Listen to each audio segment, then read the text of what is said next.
Kansas Territory, June 1872. The sun glared hot over the dusty depot of Abilene, its heat pressing down like a hand on the back of the neck. Steam hissed from the iron train as it pulled away from the platform, leaving behind a single trunk, a scuffed carpetbag, and one bewildered woman in a pale blue traveling dress that had lost its crispness hours ago. Bessina Dale blinked against the light, her gloved hands tightening around the handles of her bag. Her heart thumped, not with nerves anymore, but with a growing sense of dread. There was no one waiting for her. She stepped to the edge of the platform, eyes sweeping the thinning crowd. A few farmhands were loading crates onto a wagon. A mother with 2 children bustled toward town.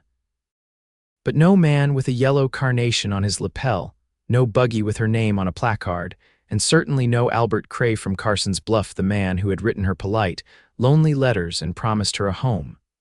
The depot agent, a thin man with a sunburned nose, glanced her way. "You Miss Dale?" "Yes, Bessina Dale from Missouri." He scratched his head. "That fella you were meeting never showed. Been gone near 3 hours now. Train was late." Her heart fell flat. "Did he leave a message?" "No, ma'am. Just said he could not wait longer and rode off." She turned away, her stomach twisting. She had left everything, her father's quiet farm, the familiar hills of eastern Missouri, for a fresh start, a husband, a chance to build something of her own. And now she stood abandoned, a stranger in a strange place, with no money left for another train. "You all right, miss?" The voice came low and steady behind her. She turned, blinking up into the face of a man who looked carved from the land itself, broad-shouldered, sun-browned, with dark blonde hair curling beneath the brim of his hat. His eyes were the color of river water after a storm, muddy but kind. She swallowed. "I do not know." He stepped forward, not too close. "Name's Rhodes Whitlow. I was dropping off freight for my ranch and saw you standing here. You look like you could use a hand." "I am a mail-order bride," she said carefully, voice tight, "or I was. My intended left before I arrived." Rhodes studied her for a moment, then looked toward the horizon where the train had vanished. "That is a cruel thing." Bessina shook her head, holding on to what little pride she had left. "I will manage. You got family in Abilene?" "No," she said. "No one this side of the Mississippi." Rhodes looked down, then back up at her. "I have a wagon and 2 children back at my ranch who could use a woman's kindness. I do not mean that how it sounds. I mean, not as a wife, not unless something like that grows with time. But you could come home with me, just as family for now." She should have said no. She should have held her chin high and figured out a way to send a telegram home. But she was tired, bone deep, and the loneliness gnawed sharp and cold under her ribs. She asked, "Why would you do that?" He took his hat off, holding it in front of him. "My wife died 2 years back. I have a boy and girl. Barney is 8 and Clara just turned 6. They miss softness. I do my best, but I am better at horses than hair ribbons. I do not want to see you out here alone." Bessina hesitated, her hands shook. "I do not have anywhere else." "Then come on," he said gently. "Let us get you out of the sun." The ride to Rhodes's ranch took over an hour, the wagon creaking through tall grass and open sky. Bessina sat beside him, the wind tugging at her hat. He did not speak much, but when he did, it was honest. When they crested a hill, the land opened into a broad valley where a white house stood with a red roof, a barn nearby, and a few cows grazing in the distance. 2 children came running from the porch as the wagon rolled in, their faces lighting up. "That your new friend?" Barney asked, eyes wide and curious. Rhodes climbed down, then offered a hand to Bessina. "This is Miss Dale," he said. "She is going to stay with us for a while." Barney looked at her, then nodded solemnly. "Do you know how to make peach pie?" Bessina managed a small smile. "I do." Clara reached for her hand. "Do you braid hair?" "I can try." That night, after the children were tucked in and the lanterns glowed soft in the windows, Rhodes stood on the porch, arms folded. Bessina stepped out beside him, the air cool on her face. "You did not have to take me in," she said. He looked at her. "You looked like someone who had been left behind. I know that feeling." She watched the stars flicker above the dark hills. "I feel like I have stepped into someone else's life." "You stepped into mine," he said, voice quiet, "and you are welcome here." She turned to him. I do not want to be a burden. You are not. My children have not laughed like that in months. Bessina's smile wobbled. He took a step closer, not touching, just near enough for her to feel the warmth of him. You are safe here, Miss Dale. She looked up at him. You can call me Bessina. His mouth lifted just a little. All right, Bessina. And for the first time since stepping off that train, she felt something settle inside her, something close to hope. The next morning broke pale and quiet, with low clouds resting over the Flint Hills like worn cotton. Bessina stood at the wash basin by the kitchen window, sleeves rolled, her hands red from the cold water. The girl, Clara, hummed behind her, sitting cross-legged on the floor as she tried to tie a strip of fabric around her ragdoll's head like a bonnet. Does it look like yours? The girl asked. Bessina glanced down, close enough, though mine's not quite so cheerful.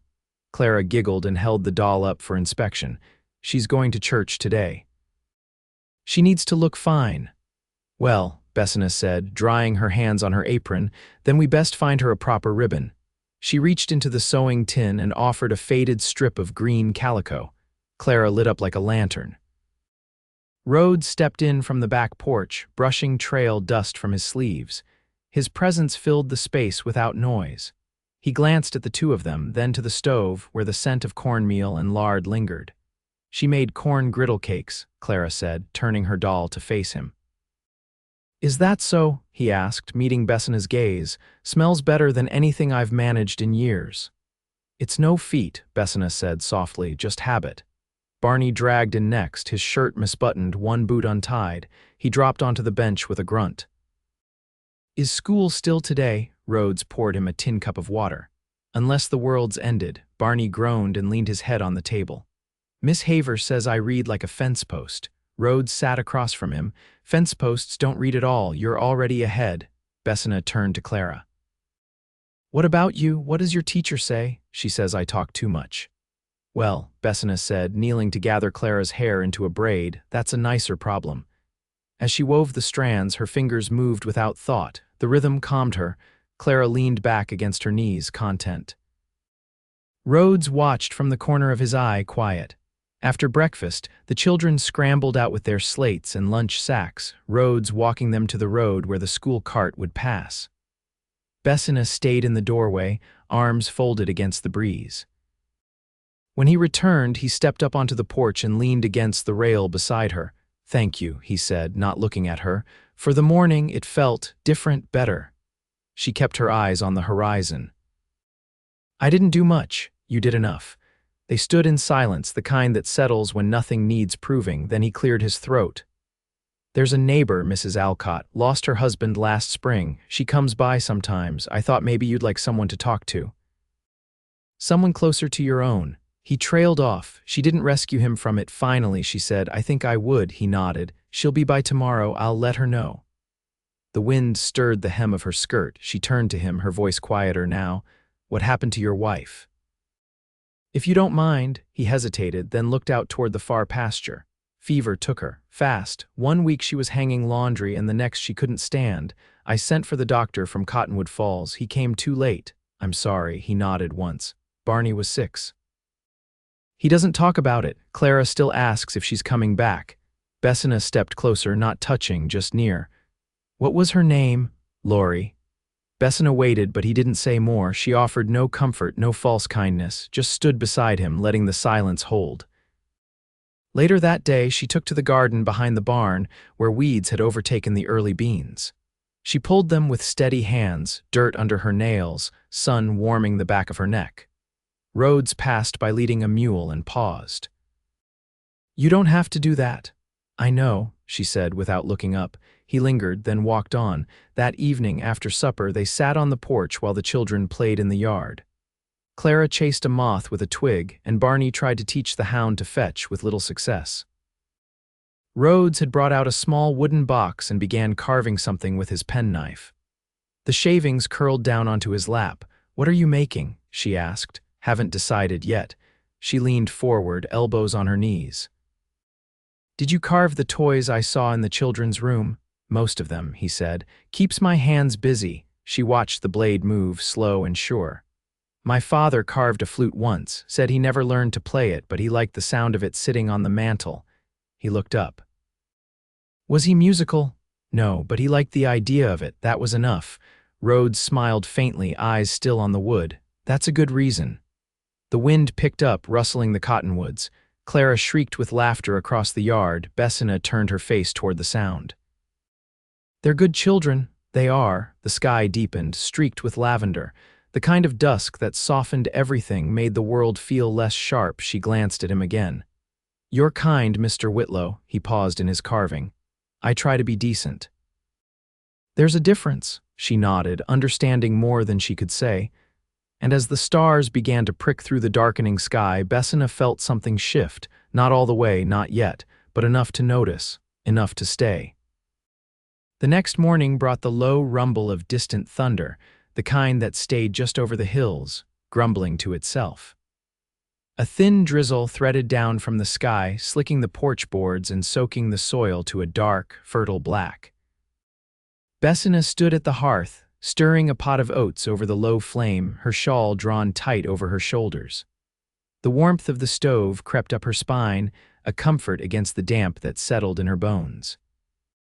Rhodes had left early, before the children woke, to help an older neighbor down the ridge mend a section of storm-felled fencing. He'd taken both horses, walking them out in the half-dark with a quiet nod as she handed him a warm biscuit wrapped in cloth. Now, with Clara and Barney still sleeping, the house held a rare stillness. Bessina used the quiet. She scrubbed the kitchen floor with a mixture of ash and rainwater, then took a knife to the root vegetables softening in the bin. The rhythm of it calmed her, not from distraction, but from a sense of participation in something steady. The work fed the hours. By midday, the rain had settled into a mist. A wagon creaked up the path, wheels sucking at the mud. Bessina stepped out, wiping her hands on her apron, just as a woman climbed down from the seat. She wore a brown cloak and a wide-brimmed straw bonnet tied with checked ribbon. Her face was lined but not severe, and her glance took in everything: the neatness of the porch, the smoke rising from the chimney, Bessina's damp hem. You must be Bessina, she said, voice clipped but not unkind. That's right, you must be Mrs. Alcott. The woman gave a short nod. Rhodes said I might stop by, brought some canned peaches and 2 skeins of wool. Thought you might have hands for knitting. Bessina stepped aside, motioning her in. Please come in, I've just made tea. Inside, the women settled at the table. Mrs. Alcott removed her gloves finger by finger and folded them precisely. The peaches sat between them, glinting golden in their jar. My husband used to say if you put enough sugar on a thing, even a bad day tastes better, she said, watching Bessina pour. I think there's truth in that, Bessina replied, offering her a cup. It's strong. I boiled the leaves longer by accident. Good, Mrs. Alcott said, taking it with both hands. I don't care for weak tea or weak women. The words weren't pointed, but they landed somewhere real. Bessina didn't flinch. I suppose I'll have to learn strength, she said. Honey, you got off a train alone and walked into a stranger's life. You're already stronger than most. They drank in silence for a beat, the fire popping behind them. Mrs. Alcott set her cup down. You planning to stay? I don't quite know yet. She traced a knot in the table's edge with one finger. It depends on what grows here. Mrs. Alcott gave a thoughtful hum. That man's not quick with words, but he's steady, doesn't offer more than he means. If you're here, it's because he thinks you belong. Bessina met her eyes. He's been good to me. Mrs. Alcott stood, brushing her skirt smooth. Good men are worth the long road. And the quiet ones often see the most. She left not long after, with a promise to return next week with a pattern for crocheted gloves. As the wagon disappeared into the mist, Bessina stood at the window, her chest tight in a way she couldn't name yet, not grief, not fear. Something like possibility. That evening, Rhodes returned with a limp in his right leg and a streak of mud up his sleeve. Clara ran to him before he reached the steps, arms flung wide. He picked her up with a grunt and carried her inside, where the smell of roasted squash and molasses bread filled the air. Well, he said, setting Clara down, this smells like it could make a man forget his troubles. You all right? Bessina asked, taking his coat. It was heavy with water and hung limp in her hands. Twisted my knee in a gopher hole, nothing to fret over. He sat with a wince, rubbing the joint.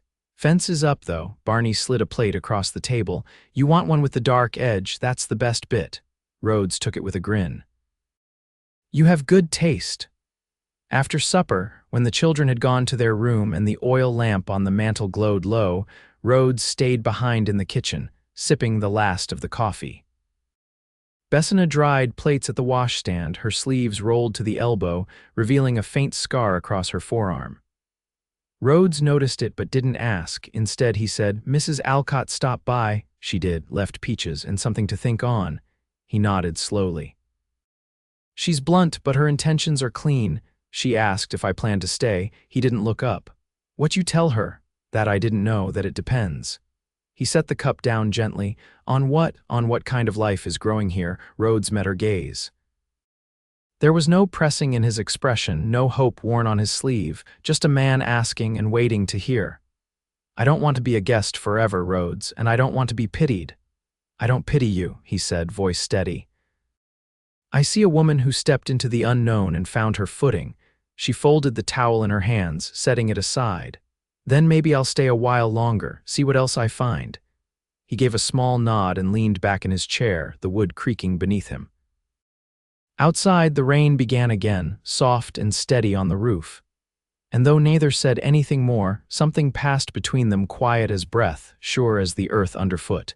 The sky cleared 2 days later. Not with fanfare, but with the slow retreat of clouds that let morning pour through in soft gold.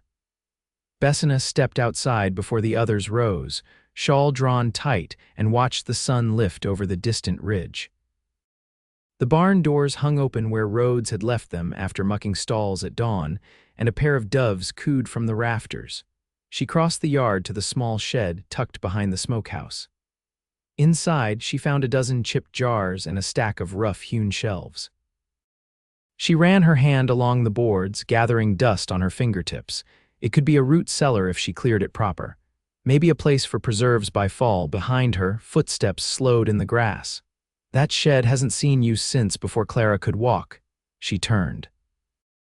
Rhodes stood with one hand resting on the doorframe, a bucket swinging from the other. I thought maybe I'd clean it out, she said. If there's space, I could start drying herbs. I found some yarrow along the fence line. He folded his arms. You know plants, my mother did, she said.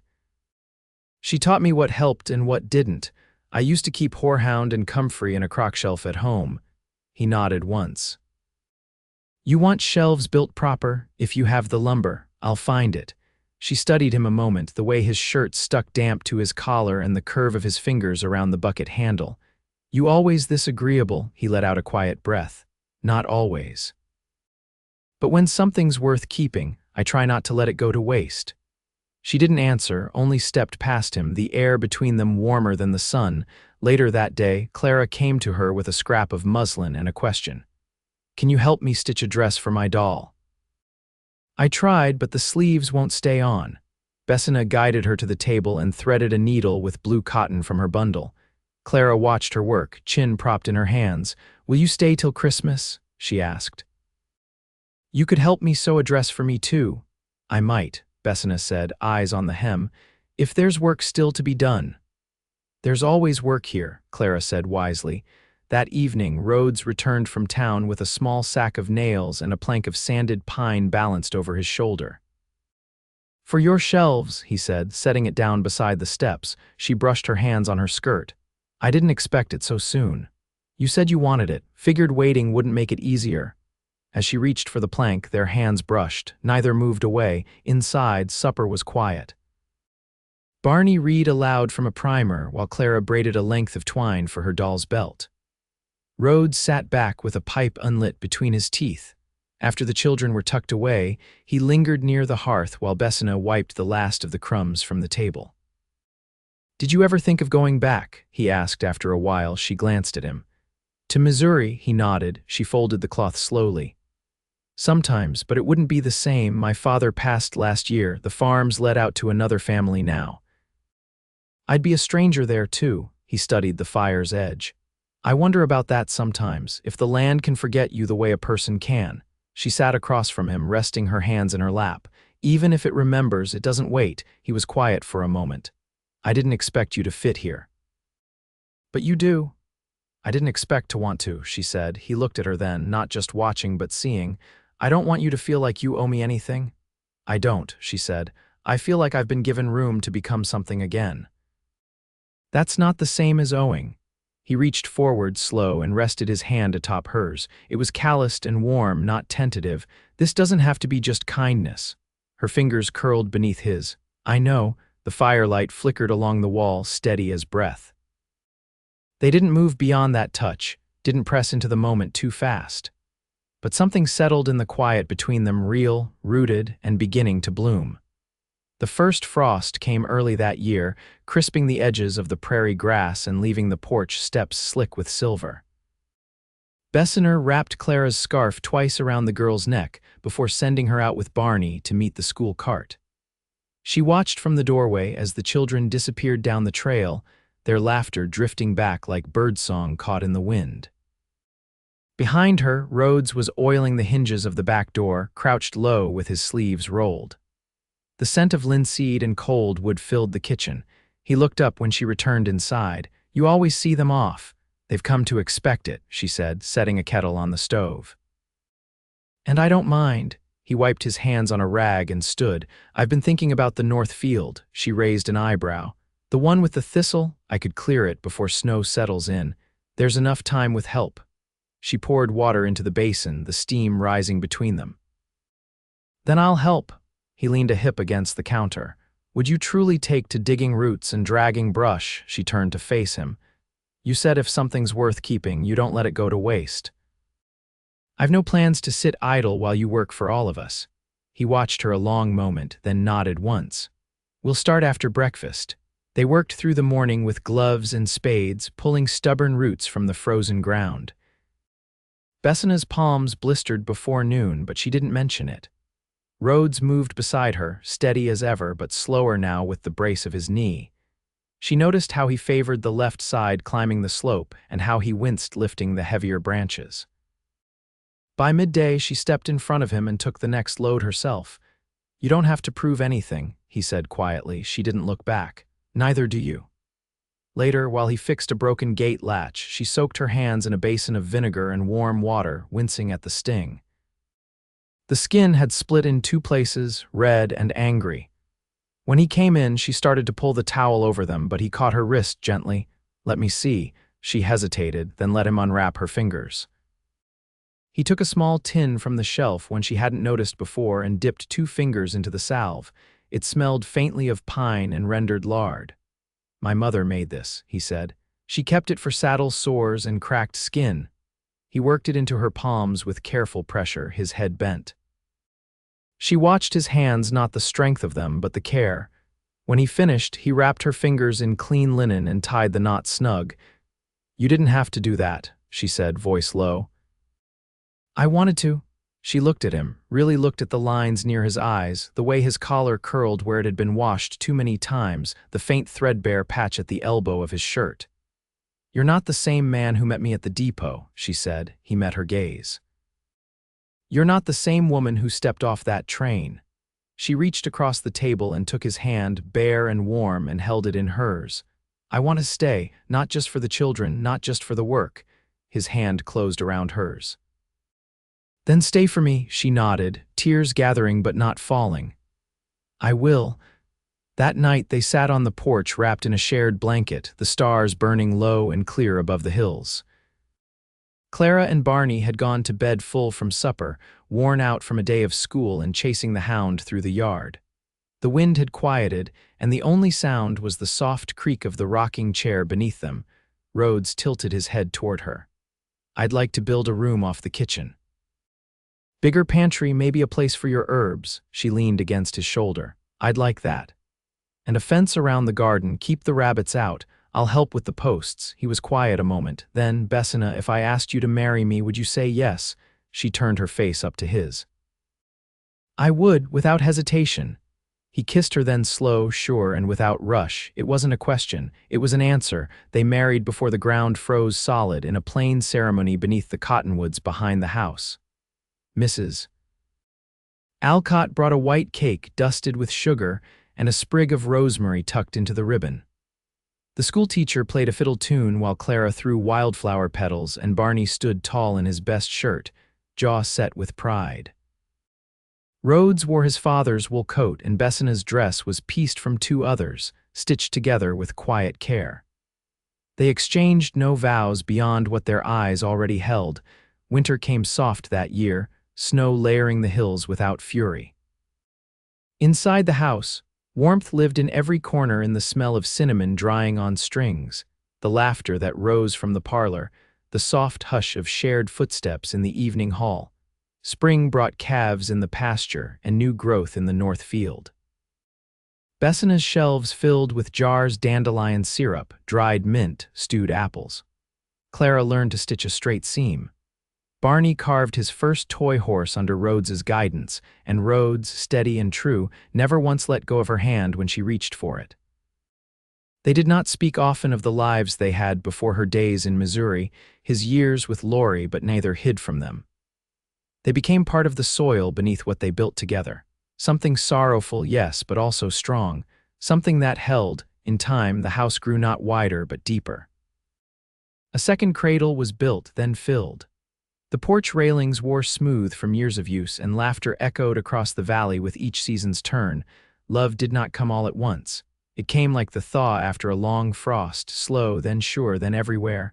And it stayed, always.